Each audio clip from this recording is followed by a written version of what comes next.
Boa tarde, turma. Como estamos? Eu creio que vocês estão bem. Eu também estou bem. Então, hoje nós vamos estudar sobre a Guerra Fria. Vamos conhecer todo o contexto que se deu essa guerra. Mas dando continuidade ao nosso hábito, nos colocamos num lugar silencioso, confortável, onde é possível você se concentrar, onde é possível você estar com o seu material à mão, para sublinhar, circular e escrever se for necessário e assim fundamentar a sua videoaula, ok? Então vamos iniciar. As disputas de poder no pós-guerra. Olha só, o contexto histórico é terminada a Segunda Guerra Mundial, aqueles países que estiveram envolvidos na Segunda Guerra Mundial, eles começam a se dividir e fizeram uma divisão onde se constituiu dois blocos, um bloco capitalista e um bloco socialista. Os Estados Unidos representavam uma potência capitalista e a União das Repúblicas Socialistas Soviéticas a potência socialista. E foi justamente nesse contexto de disputa do pós-guerra que essas duas potências se constituíram e criaram e desenvolveram uma guerra conhecida como Guerra Fria. Mas vamos fazer uma leitura inicial. No final da Segunda Guerra Mundial, o presidente dos Estados Unidos, Harry Truman, autorizou ataques atômicos em duas cidades japonesas.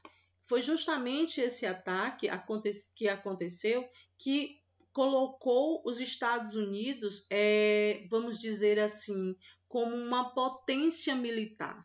Naquele momento, ela reafirma o seu poderio militar. Vamos lá, continuando. Alguns estudiosos analisam essa decisão e interpretam a ação do presidente como uma demonstração de poder soviético, como eu acabei de falar.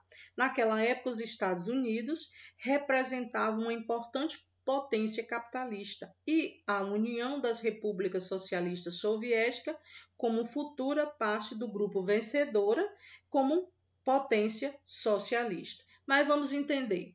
E o que é capitalismo? Capitalismo é um sistema, socioeconômico baseado na propriedade privada dos meios de produção, enquanto socialismo é um sistema socioeconômico baseado no poder, na posse coletiva dos meios de produção.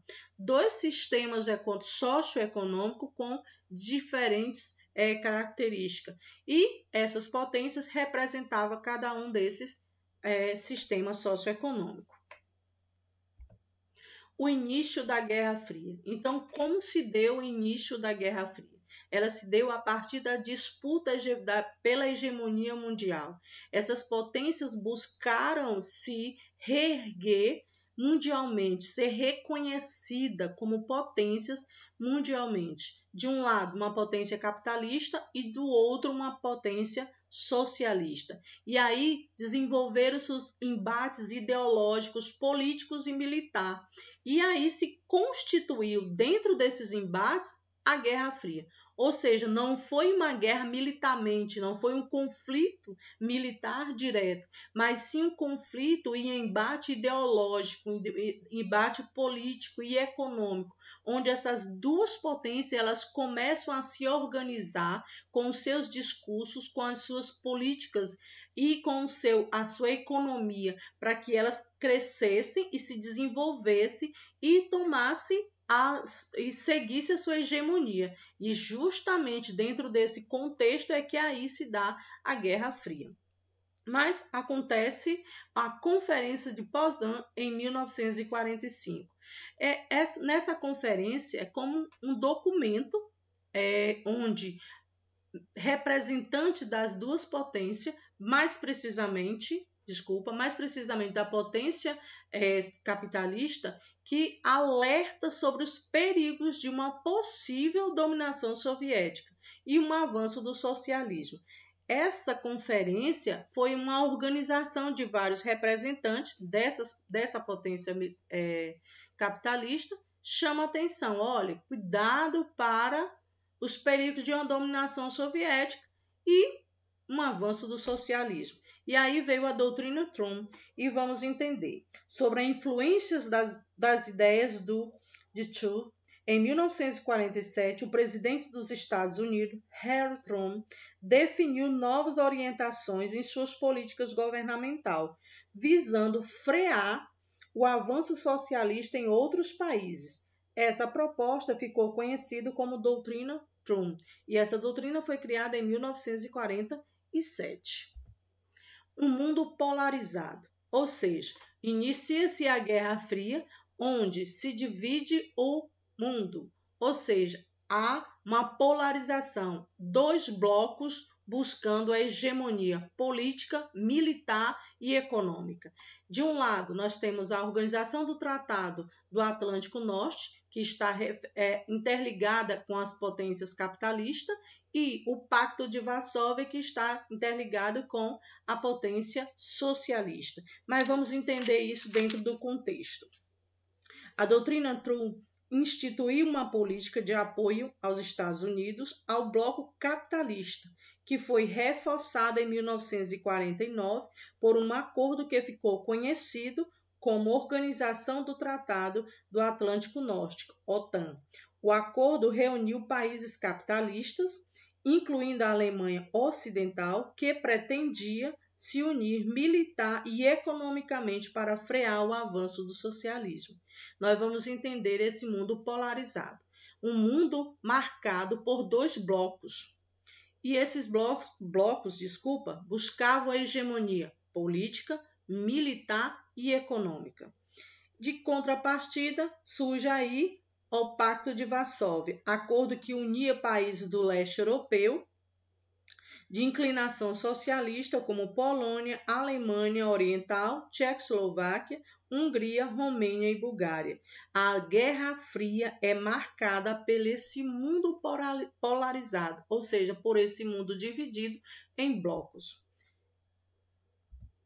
A divisão da Alemanha. Com o fim da Segunda Guerra Mundial, os países vencedores estabelecem que a Alemanha fosse dividida em 4 partes. Dessas 4 partes, 3 estavam com os países capitalistas, França, Inglaterra e Estados Unidos, e formava aí a República Federal da Alemanha, pois a Alemanha também foi dividida. E a 4ª parte, República Democrática Alemã. E aí vamos entender dentro do contexto. Com a derrota alemã na Segunda Guerra Mundial, os países vencedores estabeleceram que a Alemanha fosse dividida em 4 partes. 3 dessas foram concedidas a países capitalistas, França, Inglaterra e Estados Unidos, e a outra parte, a União Soviética. O território alinhado ao capitalismo formava a República Federal da Alemanha, no lado ocidental.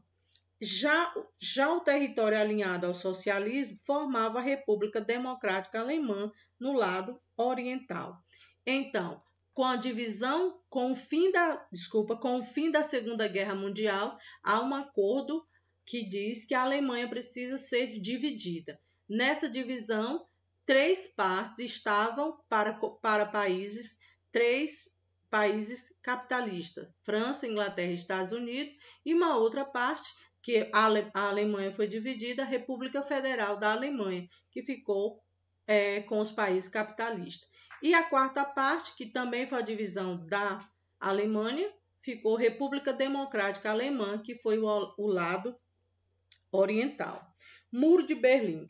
O Muro de Berlim foi construído em 1961 e foi construído e durou 28 anos, ou seja, durante 28 anos, Berlim foi dividido de um lado capitalista, do outro socialista, isso dificultando a vida das pessoas. O Muro de Berlim ficou conhecido como símbolo materialista da Guerra Fria, ou símbolo do conflito ideológico.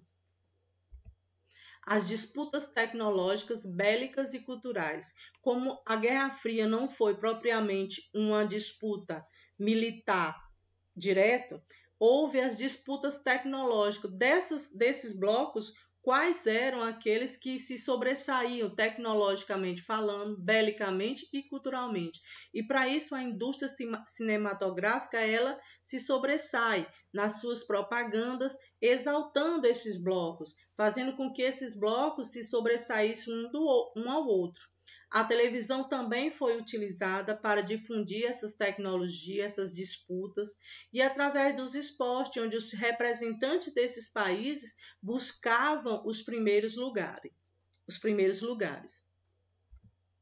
Os movimentos de contracultura.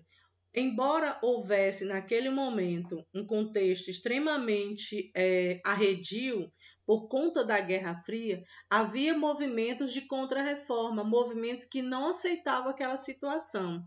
Esses movimentos, por exemplo, o movimento hippie, rock and roll, formado por jovens de classe média urbana, onde eles criticavam o modelo econômico capitalista, onde eles não interagiam com aquilo que estava acontecendo no momento, com a divisão que havia acontecido logo após a Segunda Guerra Mundial.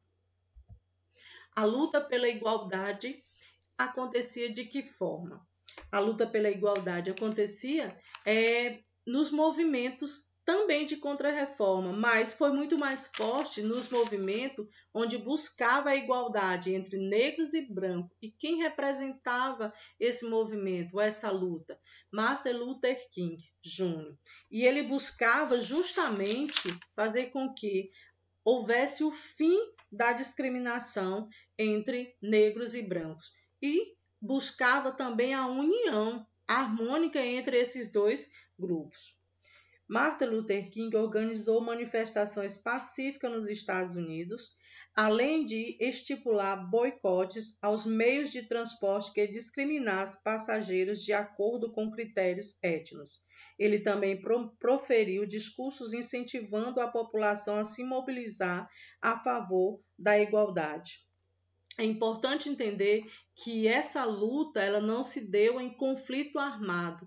É importante você perceber que esses movimentos buscavam a igualdade, buscavam dar a sua opinião de forma pacífica, embora muitas vezes esses movimentos não terminassem por inteiramente sendo pacífico. Houve e ainda há, infelizmente, conflito justamente por conta dessa discriminação. Então, meus queridos, essa foi a nossa aula de história. Eu espero que vocês tenham gostado. Espero também que vocês possam fazer as atividades com êxito e é importante que você faça uma segunda leitura para que você compreenda qual é o contexto hoje. E hoje, como está o mundo? Ainda nós estamos vivendo num mundo polarizado? Gostaria que vocês fizessem uma segunda leitura e que compreendessem qual é o contexto hoje, no nosso mundo capitalista. Então, até a próxima e beijos, meus queridos.